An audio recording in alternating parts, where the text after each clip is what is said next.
All right, here we go. Part 3 of Revolution, World War, and Depression. All right, let's have a good time looking at our only topic for the day, World War II, and the prelude to the war. Here we go.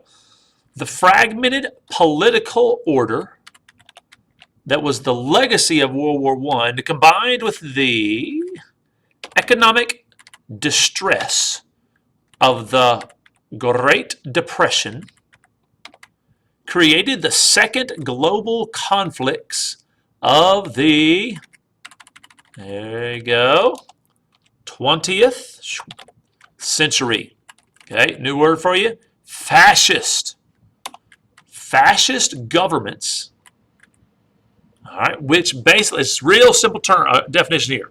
Fascist governments, which are nationalists, they love their country, one-party authoritarian regimes.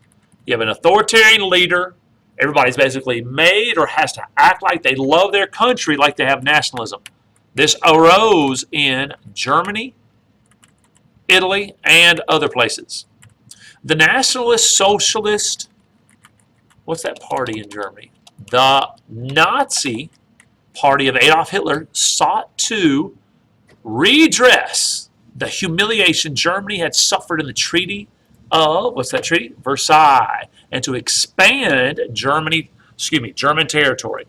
Fascism in Italy under Benito Mussolini. Mussolini hoped to restore the lost glories of the state or country. In Japan, competition among extreme nationalists led to the rise of military rule in the 1930s. Okay. Military, let's pause. All right, military expansionists policies during the Depression, military expansionist policies during the Depression created the stage for war. All right. So here's the things that are going to happen date by date to lead up to World War I. First year we'll look at 1931. That Japanese invaded Manchuria.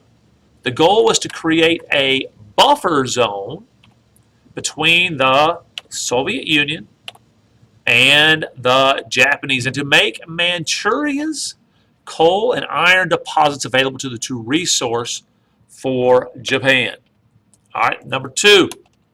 The year is 1935.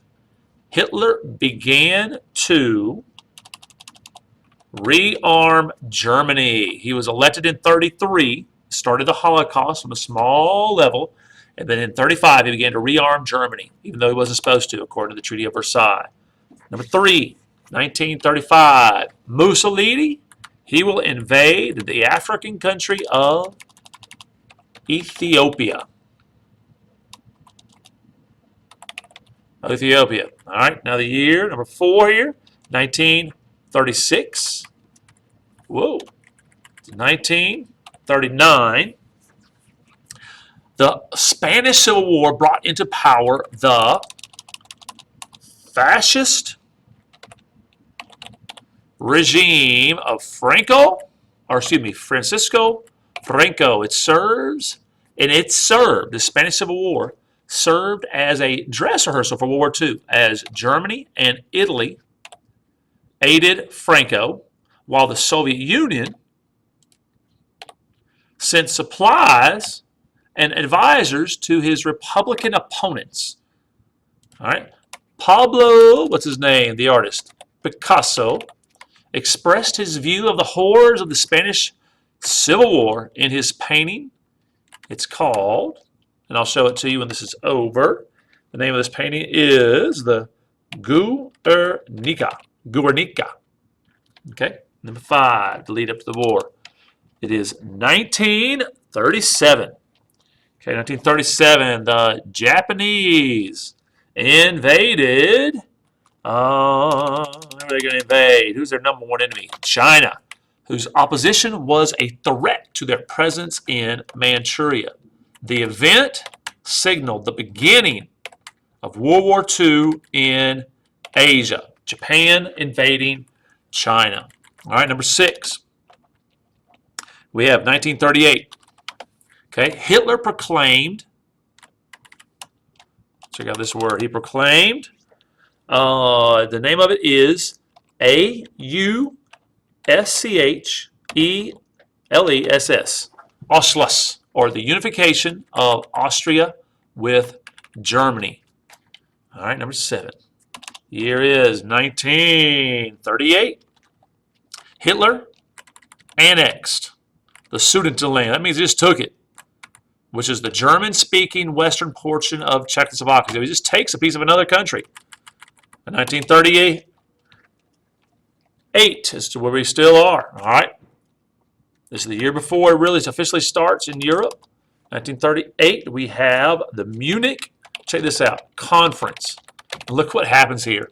Followed a policy of appeasement in which Great Britain, look at what appeasement did at the Munich conference, and France accepted Hitler's pledge to, I promise not to take any further territory. And they're like, okay, we believe you. All right, here is 1939, the year the war will start officially. Hitler annexed or takes all of Czechoslovakia now. Okay, now it takes us to number 10. In 1939, the year the war will start, Hitler signed, check this out, a non-aggression pact with the only person to worry about right now is Russia. All right, and then on September 1st, 1939, Hitler attacked in the Blitzkrieg, Poland, marking the beginning of World War II in Europe. Whoa, there we go. I got to put O there. Okay. Now, the opposing sides. Who's fighting who? The two opposing sides arose as the major powers, including, here we go. So we first have the Axis powers. These would be the bad guys.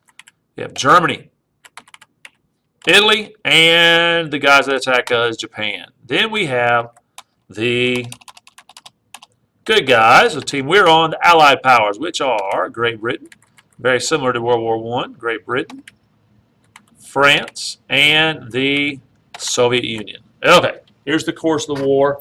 Very briefly, it's not everything you need to know, obviously. Here we go. World War II was fought in two, you'll hear this saying, so don't be confused, theaters, 2 theaters. We have first the Pacific, and then we have the European theater, which included check this out, the Middle East and Africa.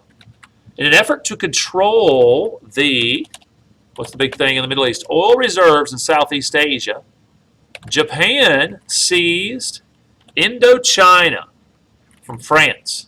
Indochina is where Vietnam is, the Southeast Asia, and attacked Malaysia and Burma. When the U.S. imposed, what do they impose? They impose, what are they going to do? What are they going to do? Are they going to attack them? What are they going to do? What are they going to do? It's called an embargo. An embargo against Japan. As a result of these actions, Japan retaliated by attacking a U.S. fleet anchored at Pearl Harbor, Hawaii, and you need to know the date, December 7th, 1941. Know that, all right? The Japanese attack brought the U.S. and its greater industrial power into the war. They woke the sleeping giant called the United States on the side of that's right, the Allied powers. All right. The early years of the war showcased, all right, Axis strength. It means that the bad guys were winning. And in 1941, the tide began to turn in favor of the Allies when Hitler undertook an unsuccessful invasion of Russia, and the U.S. entered the war. Here we come again to save the day. When Hitler was forced to withdraw his forces from Russia in make sure I get the right date, in 1942, that's right, Soviet armies began their advance through Eastern Europe and into Germany. The Soviets are going to go get the Germans. After disposing Mussolini, that means beating Mussolini, Allied forces pushed into France and met in Germany. In April, okay, here we go, April, make sure it's the right year, yep, in April of 1945, this will be the year the war ends, Hitler's subsequent suicide was followed by Allied victory in Europe and victory in Europe will be May 1945. Okay. After victory in Europe, the Soviet Union assisted in the Allied effort in Japan. After the U.S. use of the, you know what it is, the atomic bombs against the Japanese cities of Hiroshima and Nagasaki. The Japanese surrendered August of 1945, ending World War II. All right, the basic cost of the war. World War II took a devastating toll in human life, killing approximately 35 million people, including about 20 million in the Soviet Union. 20 million just in the Soviet Union. Woo! The Holocaust, Hitler's elimination of who? Y'all know who this is. The Jews in gas chambers took the lives of 6 million people. Other groups included gypsies, Slavs, political prisoners, Jehovah's Witnesses, handicapped, some Americans that were captured. Were also sent to extermination camps during the Holocaust. More than 300,000 were killed by Japanese offensive in China. All right, most of them in the city of, all right, Nanking. Look that up. It's called the Rape of Nanking. The fire bombings of Japanese cities and of other German cities of Dresden added tens of thousands to the death toll. Nearly 80,000 were killed in the dropping of the bomb on Hiroshima, and tens of thousands were killed in Nagasaki. That's right. Very good, very good, very good. All right, we're going to pause right there, and then we'll finish this up.